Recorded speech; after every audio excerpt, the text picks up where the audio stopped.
আপাতত স্বস্তি। ওদের তো আবারও পরীক্ষা দিতে হচ্ছে 31শে ডিসেম্বরের মধ্যে, সেই পরীক্ষাটা শেষ করতে হবে। যদি পাস না করতে পারে চাকরিটা চলে যাবে। চাকরি আজকের ডেটে তাদের নেই, তারা কন্টিনিউ করছে বিকজ অফ স্কুলগুলোতে ভ্যাকেন্সি হচ্ছে না বলে। এই রিভিউ পিটিশনটা হবে কি করে? রাজ্য সরকার তো মেনে নিল যে তারা নতুন পরীক্ষা নেবে। ধরুন পরীক্ষা ডিসেম্বর না হয় 2 বছর পরে হলো, সে তো পরীক্ষাতে ফেল করে গেলে চলে যাবে চাকরি। আপনারা যাকে খুশি বিশ্বাস করুন, আপনারা আইনজীবীদের বিশ্বাস করুন, রাজনৈতিক দলদের বিশ্বাস করুন, দয়া করে মুখ্যমন্ত্রীকে বিশ্বাস করবেন না। কারণ আপনাদের ঠকিয়েছে, আবার ঠকাবে। টাকা ফেরত আসবে, একটা একটা করে টাকা ফেরত নেবো ওই 8,000 ক্যান্ডিডেটের, ছেড়ে দেবো না। চাকরিহারারাই বলতে পারবে যে তাদের স্বস্তি হলো কি না হলো। 16 সালের প্রসেসটা তো আর বাঁচলো না।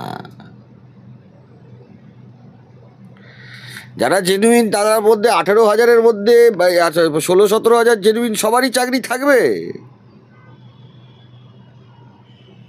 চাকরি আজকের ডেটে তাদের নেই, তারা কন্টিনিউ করছে বিকজ অফ স্কুলগুলোতে ভ্যাকেন্সি হচ্ছে না বলে। এই আজকের ডেটে চাকরি নেই, নতুন পরীক্ষার রেজাল্ট বেরিয়ে যাবে, তাদের চাকরি থাকবে।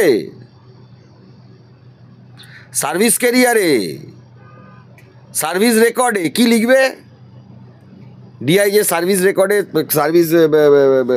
সার্ভিস বুক, যেটা যারা সার্ভিস করে তাদের সার্ভিস বুকে কি লেখা থাকবে? চাকরি বেঁচে গেল 60 বছর অবধি লেখা থাকবে সার্ভিস বুকে। নতুন পরীক্ষা যখন হবে, যখন পাস করতে পারলেন না কেউ, তার সার্ভিস বুকে লেখা থাকবে যে 60 বছর পর্যন্ত চাকরি থাকবে। যারা জেনুইন ক্যান্ডিডেট তাদের কথা বলছি, ওই টেন্টেডদের কথা বলছি না। ওরা থাকলো না, বাঁচলো না, ভারতে থাকলো না, ভারতের বাইরে থাকলো, আমার জানার দরকার নেই। আর মুখ্যমন্ত্রীর জানার দরকার এই টেন্টেডগুলো বাঁচলো কি না। আসল উদ্দেশ্য যেটা ছিল যে টেন্টেডগুলোকে বাঁচিয়ে আনবো, সেটা কিন্তু হলো না। এই টেন্টেডগুলো এই পরীক্ষায় বসতে পারবে না, বসলে আবার পরীক্ষাটা যাবে। আচ্ছা, রিভিউ পিটিশনের জায়গা কি আর থাকলো? রিভিউ পিটিশনটা হবে কি করে? রাজ্য সরকার তো মেনে নিল যে তারা নতুন পরীক্ষা নেবে। ধরুন পরীক্ষা ডিসেম্বর না হয় 2 বছর পরে হলো, সে তো পরীক্ষাতে ফেল করে গেলে চলে যাবে চাকরি। জেনুইন ক্যান্ডিডেটদের কথা বলছি, টেন্টেডগুলোকে তো টাকা ফেরত দিতে পারো, তো পরীক্ষায় বসতে পারবে না। কিন্তু এই যে টেন্টেড নন টেন্টেড যারা রয়েছে, এই যোগ্য অযোগ্য, সেটার মানে তালিকাটা কবে বেরোবে? আদেও কি বেরোবে? আপনার মনে হয় যে তালিকা বার করবে রাজ্য সরকার? তালিকা বার করার হলে তোরা সুপ্রিম কোর্টে গিয়ে পিটিশন করে বললো না কেন যে আমরা তালিকাটা বার করতে চাই, সেই সেই পারমিশন নিতে এসেছি। কিন্তু শিক্ষামন্ত্রী তো বৈঠক করে বলেছে। বাজারে তো অনেক কথা। এই কে বলেছিল? শিক্ষামন্ত্রী ব্রাত্য বসু। ল্যাম্পপোস্টের কথার উত্তর দেবো? হ্যাঁ, ল্যাম্পপোস্টের কথার উত্তর দেবো?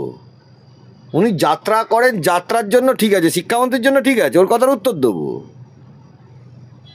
মুখ্যমন্ত্রী বলছেন তার কাছে plan A B C D ready আছে। জালিয়াতকে বাঁচানোর প্ল্যান এ ফেল, জালিয়াতকে বাঁচানোর plan A fail, plan B এর অপেক্ষা করছি জালিয়াতদের বাঁচানোর। প্ল্যান বি এর অপেক্ষা করছি জালিয়াতদের বাঁচাতে পারেনি তো। যারা টেন্টেড ক্যান্ডিডেট তারা তো বাঁচেনি আজকে। যারা জেনুইন তারা কি বাঁচলো? তারাও বাঁচলো না। টাকা ফেরতের কথার ব্যাপারটাতে তিনি বলেছিলেন, কি হলো? টাকা ফেরত আসবে, একটা একটা করে টাকা ফেরত নেবো ওই 8,000 ক্যান্ডিডেটের, ছেড়ে দেবো না। একটা একটা করে টাকা ফেরত নেবো। গ্রুপ সি গ্রুপ ডি তো চাকরিতে যেতে পারছে না। তা ওনার সবসময় স্বস্তি হয়, ওনার স্বস্তি এই হয় যখন নোটটা গুনে নিল, নোটটা পকেটে ঢুকে গেল। যেমন নারদাতে দেখবেন না, অনেক নেতারা আছে, তৃণমূলের নেতারা পকেটে টাকাটা ঢুকিয়ে নিল, নোটটা গুনে নিলে টাকাটা সুবিধা হয়। সরকার যোগ্যদের দিতে চায় না, যার জন্য এই একটা গন্ডগোল করে রেখে দিয়েছে। আর কি হতে পারে পরবর্তী আপডেট? আমার তো মনে হয় না যে, সরকার তো আজকে মেনে নিল যে তারা নতুন পরীক্ষা নেবে। 22 লক্ষ ছেলে আবার নতুন পরীক্ষা দেবে। আচ্ছা, ওএমআর শিট এই যে শিক্ষামন্ত্রী ব্রাত্য বসু বলেছিল যে ওই মিরর একেবারে দেবে 21 তারিখে যে দেবে, সেগুলো কি দিক না, 21 তারিখে দেবে কি, দিক না। প্রাসঙ্গিক থাকছে? শোনো, প্রাসঙ্গিক অপ্রাসঙ্গিকের কথা নয়। সরকার যদি আইনে যেটা আছে, আইনে হচ্ছে হলো যদি কোনো লিস্ট দিতে হয়, it must be with certainty, যে একজনও তার মধ্যে ফেক ক্যান্ডিডেট নেই। যারা যারা এই পরীক্ষায় চাকরি গেছে বা যারা পরীক্ষায় বসেছেন, অনেকেই তারা উচ্চশিক্ষিত, জেনুইন যারা লোকজন পরীক্ষায় বসেছেন চাকরি পাননি, তারা জানেন এই শব্দটা মানেটা কি। দেবাংশু বলেছেন যে শকুনরা 20,000 শিক্ষককে না খাইয়ে মারতে চাইলো, তাদের বাড়া ভাতে ছাই পড়লো। ডায়লগ বাজারে তো অনেকে দেবে, ডায়লগ বাজারে অনেকে দেবে। যারা যোগ্য প্রার্থী তারা খুশি কিনা সেটা তাদের সাথেই কথা বলে নেবেন, এই রায় তারা খুশি কিনা। বাজারি কথাবার্তা মাইক ধরে বলাটা খুব সহজ জিনিস। সরকার কি কোনোভাবে চাপের সম্মুখীন হলো বা কোনো রকম বোকামি করলো কি? দেখুন, দেশে তো আইন আদালত বলে জিনিস আছে। সরকারের এই যে পিটিশনটা করলো মানে তো সরকার মেনে নিল, সরকার তো মেনে নিল, তাহলে আর কি থাকলো? 60 বছর পর্যন্ত লিখিয়ে আনতে পারলো কোথায় যে চাকরিটা থাকবে? জালিয়াতদের কথা বলেছে, জালিয়াতগুলোকেও তো বাঁচাতে পারলো না। এবার জালিয়াতগুলোর টাকাগুলো তো নেবো আমরা, ফেরত করাবো। দেখুন, সময় আসছে, মামলা হচ্ছে, মামলা উঠবে, জালিয়াতের টাকা ফেরত নিতে হবে। এটা কি অর্ডারে পাল্টে দিয়েছে? হ্যাঁ, আর জালিয়াতগুলোকে বলবো যে আপনারা যে টাকা দিয়েছেন সেটা মুখ্যমন্ত্রীর থেকে টাকা চান। ইলেকটোরাল বন্ডে তৃণমূল পার্টির প্রচুর টাকা, কত 16,000 কোটি টাকা না কত শুনেছি, প্রচুর টাকা। আর ক্যাশ টাকা তৃণমূলে আনলিমিটেড। মুখ্যমন্ত্রীর সাময়িক স্বস্তি কি তাহলে মিলল নাকি আরো?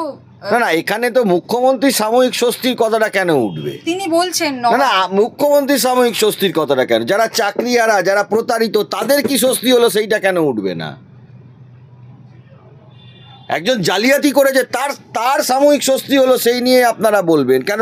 যারা চাকরি গেল, যাদের আবার পরীক্ষায় বসতে হচ্ছে 16 সালে, পরে আবার তাদের পরীক্ষায় বসে, তাদের স্বস্তির কথাটা কি কেন উঠবে না? যারা 22 লক্ষ ছেলে প্রতারিত হয়েছে, তাদের স্বস্তির কথাটা কেন উঠবে না?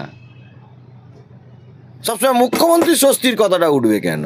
মুখ্যমন্ত্রী নিজের স্বস্তির কথা তো তার স্বস্তির কথা, সে স্বস্তি যদি পায় তার কি করা যাবে? কেউ যদি ঘুরে বেড়ায় তাতে স্বস্তি লাগে, কেউ লন্ডন বেড়াতে গেলে স্বস্তি লাগে, কেউ ফরেনে ট্রিটমেন্ট করাতে গেলে স্বস্তি লাগে, তো সে কি করা যাবে? কেউ চুরি করে পকেটে টাকা ঢোকাতে পারলে স্বস্তি লাগে, কেউ চাকরি বিক্রি করতে পারলে স্বস্তি লাগে। তো সবার স্বস্তির ঠেকনা নেওয়ার তো কোনো মানে হয় না। শুধুমাত্র যারা বঞ্চিত হলেন, বিতাড়িত হলেন, তাদের কি হলো সেটা দেখার দায়িত্ব ছিল সরকারের।